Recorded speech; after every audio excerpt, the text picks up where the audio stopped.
realized that there's a lot of people in this church that do a lot of things.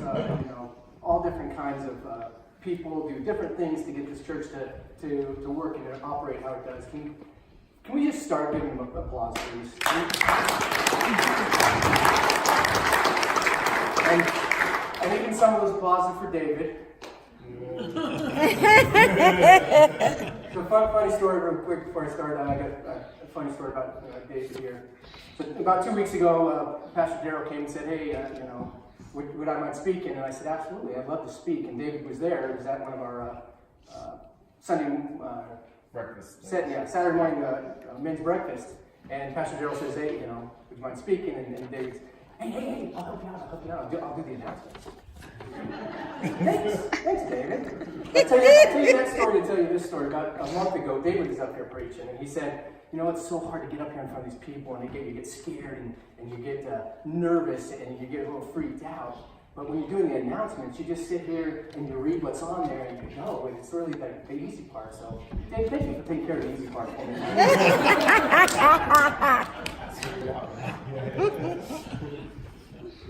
Well, good morning, everyone. If you don't know me, my name is Ray Meyer. I'm the youth director here at the community church. And that being said, I have a real passion for the youth. So I'm going to give a plug for the youth here. If you're a middle school or high school age student or know of one, get them involved. We have a lot of fun. We do a lot of different things. We try to do things with the community and outside of the community. We try to have some fun things. Like movie nights and that kind of stuff, and playing game nights. But we also get outside of get outside and do some real work. We've been down to Denver Rescue Mission and serve food down there. So if you're a middle school or high school age, get involved. If you're a parent and you have one, please get them involved. We have a lot of fun. We do some good things. And if you're a community member, let us know how the kids can help you. They need that buy-in. They need that sense of responsibility to get out there and help their community. And every once in a while, they get to make a little money. We have some fun. That being said, the education committee that Jody runs and I'm part of, we had a meeting recently, and our big push this year is to get every middle school and high school age kid in this church or around this church to go to a youth academy or a youth summer youth program, a camp. So they're going to need to raise some money for some funds to do that. So if you know somebody or something that needs to be done, like picking weeds or cleaning out gutters, or lately somebody said, hey, I would have paid them to come over and shovel my walk, things like that. And Jody just let me know that we're going to have the weekend after Valentine's Day, I think it's the 16th, that we're going to put on a fundraiser here at the church for date night for the adults to go out and we're there to watch the kids here. So if you know of something, please get with me or Jody, or on the church website you can get with Pastor Darrell. But again, please let us know how the church, and those that don't know Jody, that's Jody. Hi, Jody. Okay. I know Val could care less about this, but it is Super Bowl Sunday. And I'm a huge Denver Bronco fan. If you didn't know, huge Denver Bronco fan. I know. For Super Bowl. And if you didn't know, Pastor Darrell. And Pastor Darrell is a huge Kansas City fan. So we kind of clashed a little bit on that. And I had a funny story. I was talking to God the other day, and I said, God, I got to know, are you a football fan? And he said, you know what? Not only am I a football fan, I'm a Denver Bronco fan. I'm like, yeah. I said, why is that, God? He goes, why else would I make sunsets orange and blue? So I got a little video for you real quick. It's just a short one. Marcus? Stand by. We'll get there. All right.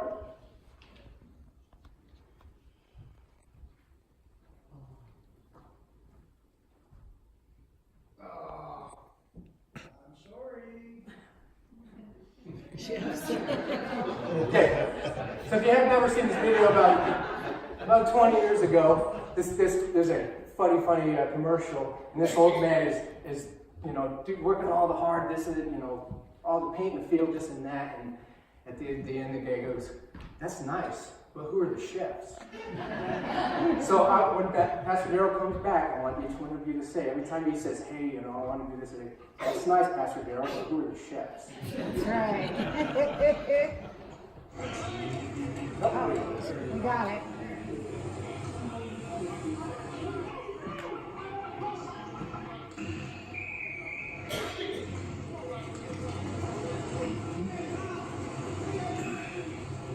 That's great.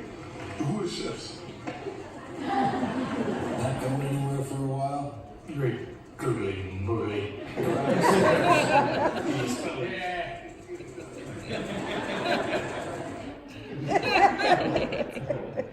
Who are the chefs? All right, I thought long and hard about what I wanted to call this talk up here, and I came up with, as you can see in your brochure, that we're all battle tested. We all face battles, big ones, small ones, some that drag us down, some that aren't too big of battles, and we move on. But one thing is common between us, anybody not in the church, a non-believer, everybody faces battles. We battle things like, we battle for our marriages, we battle for our kids, sometimes we battle with our kids. We battle with our jobs, our careers, we battle with our finances, we battle with acceptance. But one thing's common is we all battle. So today's teaching's going to be obviously a little different. It's not going to be so much a teaching, here we go, teaching that we all look forward to when Pastor Darrell's up here. It's going to be more of me talking about me, some battles that I've gone through. So I'm going to start off with this first battle. It's just a few years ago, and I was going through one of those, I don't know if you've ever been through it, like I'm strong with God times. It seems weird talking about a battle when I'm going through it. I'm strong with God times, but it was Sunday morning would roll around, and I'd be like, man, I can't wait to come to church. I'm gonna learn. I'm gonna get fed all this stuff, and I'm just gonna really soak it up, right? And I was so gung ho about God at this time, and I'd come on Sundays, whether it's here or there, whatever church I was at, and I'd get fed, and then when my week went on, Monday and Tuesday were awesome. I was for God. God was on my side. And I'm rocking and rolling. And come Wednesday and Thursday, I was already on a downhill slide. Let alone Friday and Saturday, I was in the dumps. And then Sunday would come around and I get pumped up again. And I'm going to go to church. I'm going to get fed. The pastor's going to tell me, all kinds of things. And I'm just going to, get with God.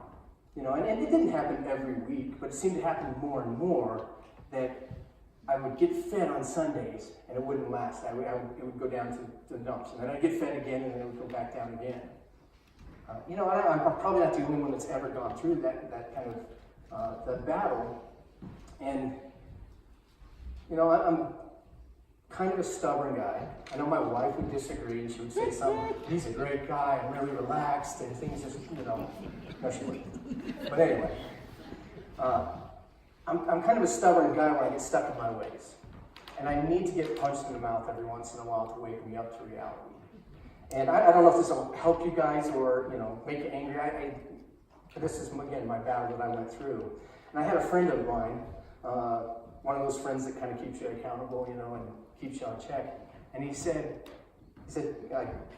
sorry, when I talk to myself, I say, "Hey, Meyer," because that's what people call him. He said, "Hey, Meyer, do you know when babies are hungry, they cry and they get fed?" I said, "Yeah." He said, "Do you know what an adult does when they get hungry?" "No." He goes, "They get up and make a sandwich." And it seemed like at the time I was like, "Yeah, right, whatever," And then I started thinking about it. I'm like, wow, I got to start taking more of a proactive role to get fed. And don't get me wrong, it's okay to go out to dinner and have a nice dinner and get fed. but every once in a while, you need to take care of yourself at your home or with other people. So how I got through this battle was I got into small groups. If you're not part of it in any small groups, you need to get a part of it. On Saturday mornings here in Wiggins, there's a men's prayer breakfast, and it rotates at different churches, but it's a group of men that gets together from different churches. It's something that's awesome, that we can get that connection. I know there's Bible study groups, and there's these groups and these groups. We got to get involved. The other thing that I learned, and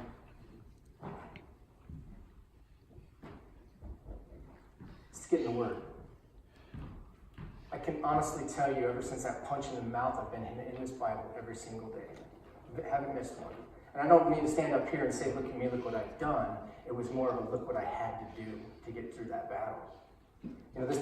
This is an instruction book that we call the Bible, and we don't open it. It doesn't instruct us. So we got to get in there. We got to get in the Word to get through some of those battles.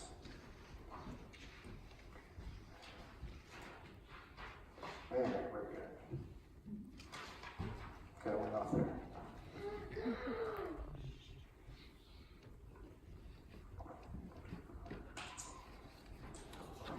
One of my other battles happened in this very church about 2-3 years ago. I wasn't a member, didn't go to this church. I just happened to stop in and check things out. And the pastor stood up here and asked what I thought at that time was a very simple question. And the question was, if Jesus was here, would we let him into our church? And at the time, I was like, yeah, of course. Come on in, Jesus. Not a big deal. Didn't think nothing of it. And I'd like to ask the question again and really give some thought. If Jesus was here today, would we let him in our church? Would you let him in your marriage? Would you let him in your parental issues? Would you let him in your career? Would you let him into your work, your family, your life, your home?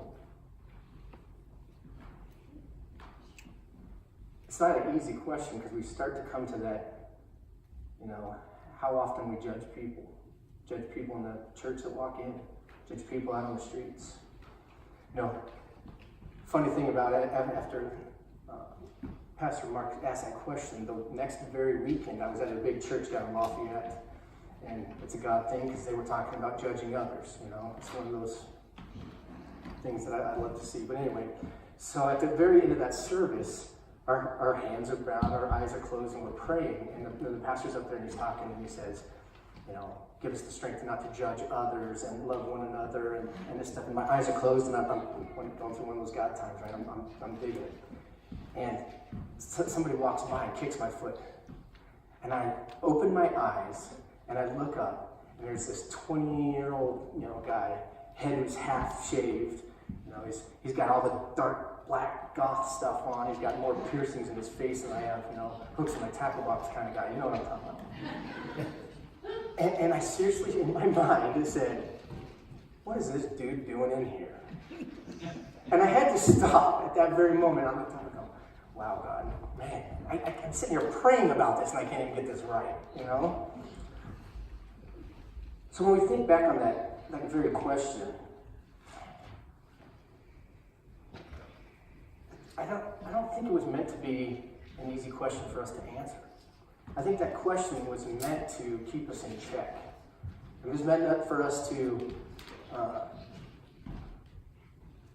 understand are the judgment we place on others. Anybody who walks that church, or I see on the street, or we see wherever, at your job, the judgments that you have for them, the rules you have for those people, do they line up for what God has for us?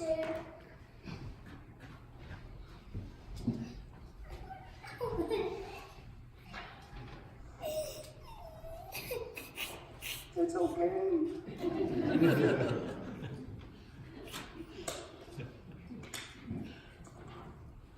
All right, this last battle I'm going to tell you about was probably one of the toughest ones I've had to do in years. It was, anyway, so about 6 years ago, I was working and the boss said, hey, we got this new opportunity. we're going to have a cop in one of the schools, the high school, about an hour west of here. And I want you to do it. And I fought him tooth and nail. I don't want to do it. Anyway, he's the boss. He had his plans, God has his plans. I go into that school. Spent 6 years working as a school cop in that high school. In that time, I met some awesome youth. They really blew me away, some of the things that those youth did. I got it to be part of some organizations. Fellowship of Christian Athletes was one of them. When we started our weekly meeting for the Fellowship of Christian Athletes, we had about 5 to 10 kids that would come every week. When I left after 6 years, we had over 100 signed up. And some of the events, barbecues and whatnot that we had 150 high school age kids show up at a faith-based barbecue or whatnot. It's pretty awesome.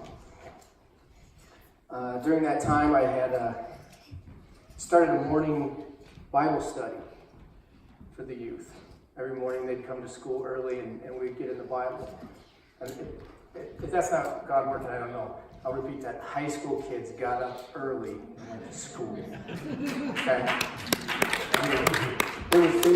It was awesome. I loved every single minute of it. Fought tooth and nail not to get in, and at the end, fought tooth and nail to stay.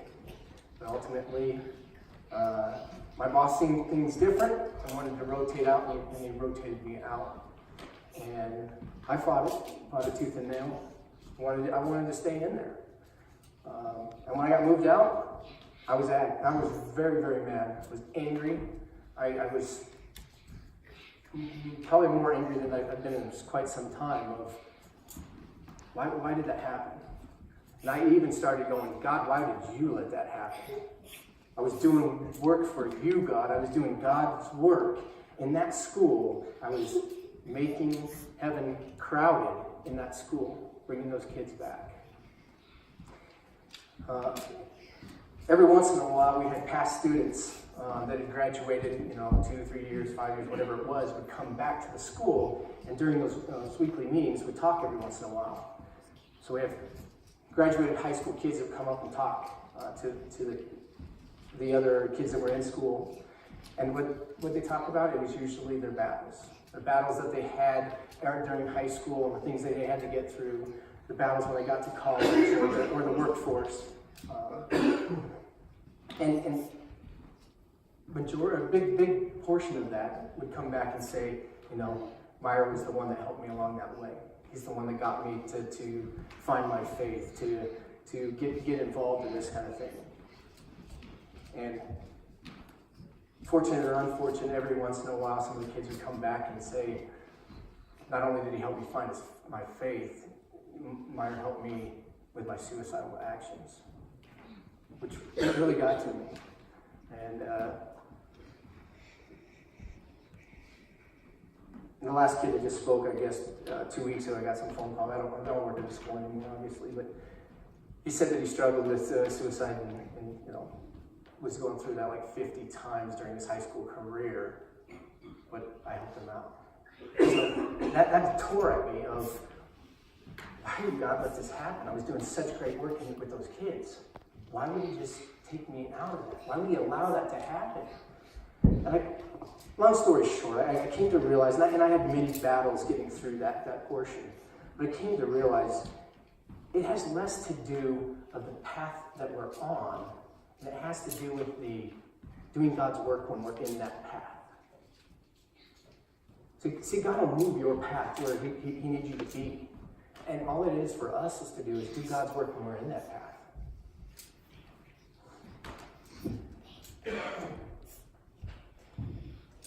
So where do we go from here?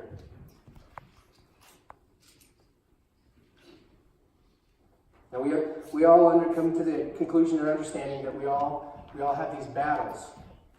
We all battle. It doesn't matter young or old or rich or poor or believer or non-believer. We battle with battles. I said before, we battle with our marriages. We battle with our parenting. We battle with our finances, our jobs, our careers. We battle. We battle with health problems. We battle with whatever you're going through, we battle. Like, I think if God was looking down at us, talking about our battles, he would tell us, we don't have a marriage problem. We have a worship problem. We don't have a parental problem. We have a worship problem. We don't have a problem with our careers. We have a worship problem. We don't have a problem with our finances. We have a worship problem. We don't have a problem with acceptance. We have a worship problem. See, I think if we don't handle this problem, we can't handle these problems. You know, and I look to the Bible. How do the people in the Bible deal with their problems?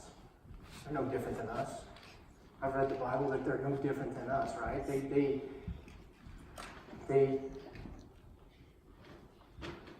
get a direction by God. Go this way.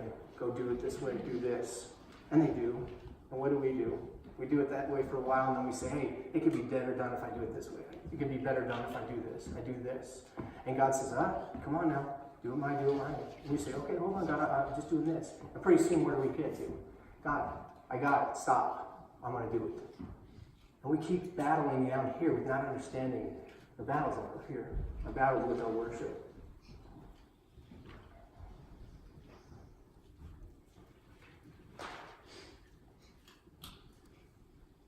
You see, so often we take these battles that are down here and we put them in a place up here. How often do we have a marriage problem and I put my spouse here? My problems with my kids and I put them here. Problems with my finances, what I have, what I don't have, and I put them here. I'm not any different than any one of you. I mean, that last battle that I fought so hard with, right? I took doing work for God in a place where only God belonged.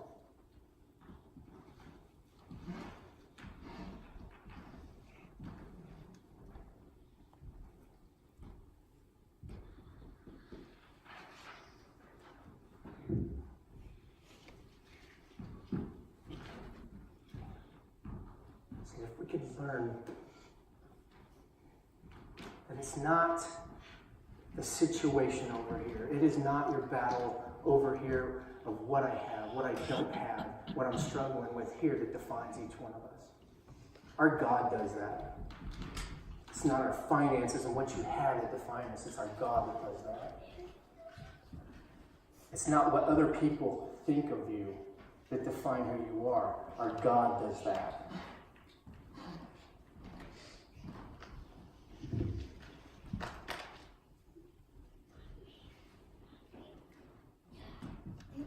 I'm going to end with this right quick. If we can take care of the battle over here, God's going to put us on that battlefield down here. And we're going to do some amazing things that even blow our own minds.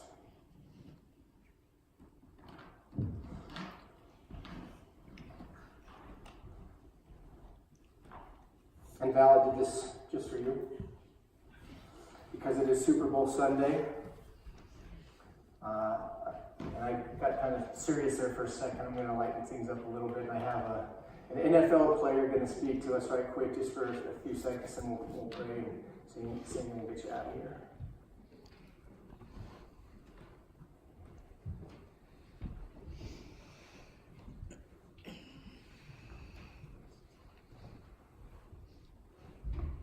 What about? Getting there. While he's fixing that, some of the quotes that are the verses you've seen on the board. This is a daily battle. It's a daily battle. Even Jesus said, "Well, take up your cross daily and fight."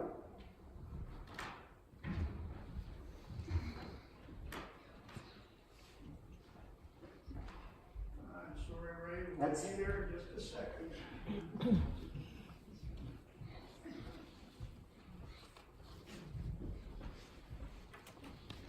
Trust me, it's worth waiting.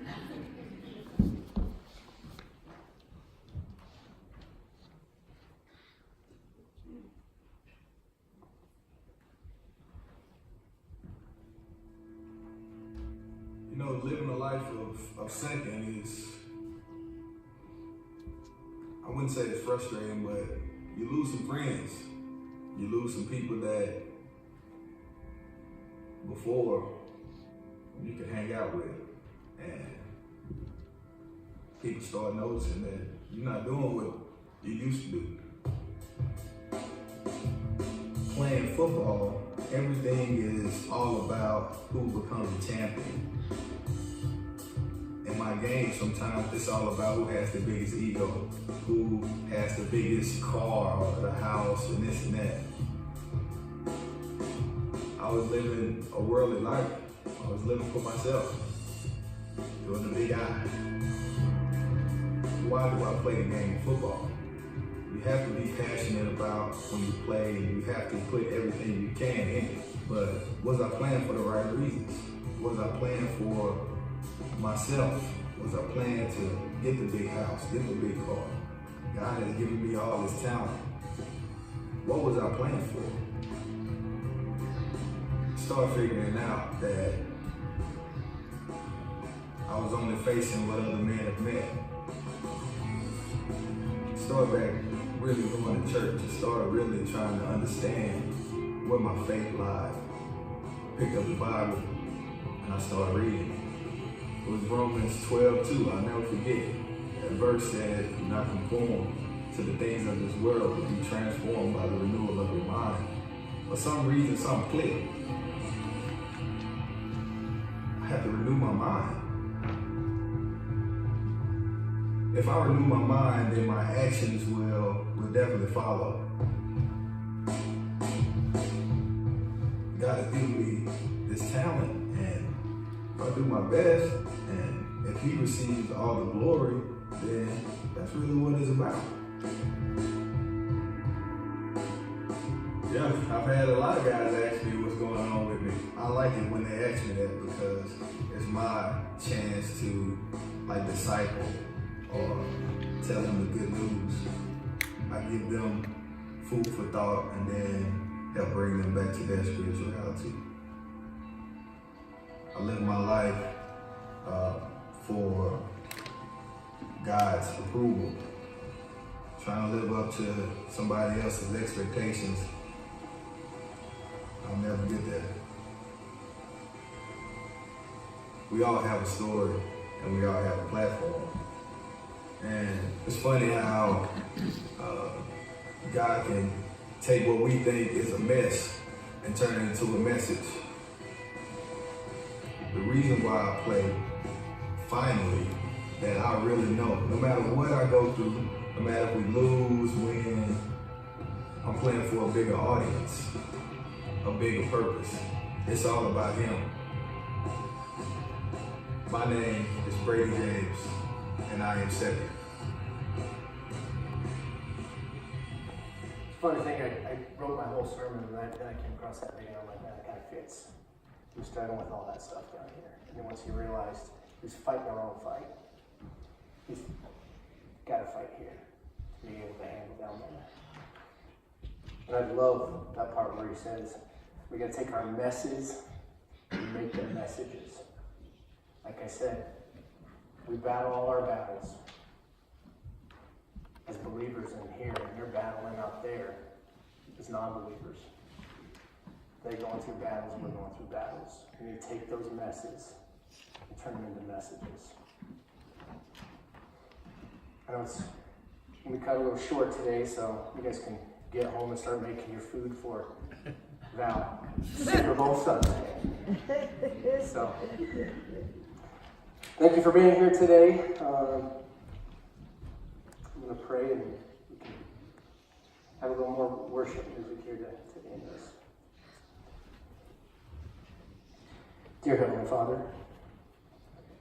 first, thank you for all you do and provide for us. You're such an awesome, awesome God. We ask you to help us through these battles, God. We ask you to give us the strength to look to you in all of our battles. We ask the strength for us to keep our eyes on you. And wherever you see the path that you're going to place us, let us do your work, God. caught up in the ways of this world. And let us continue to look to you, God. We ask for forgiveness of all of our sins. Help us to honor and glorify you in all that we do. We ask that you help us be better people today than we were yesterday and continue that trend.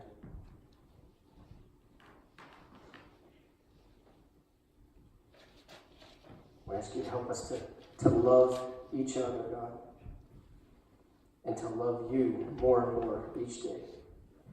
In Jesus' name, amen.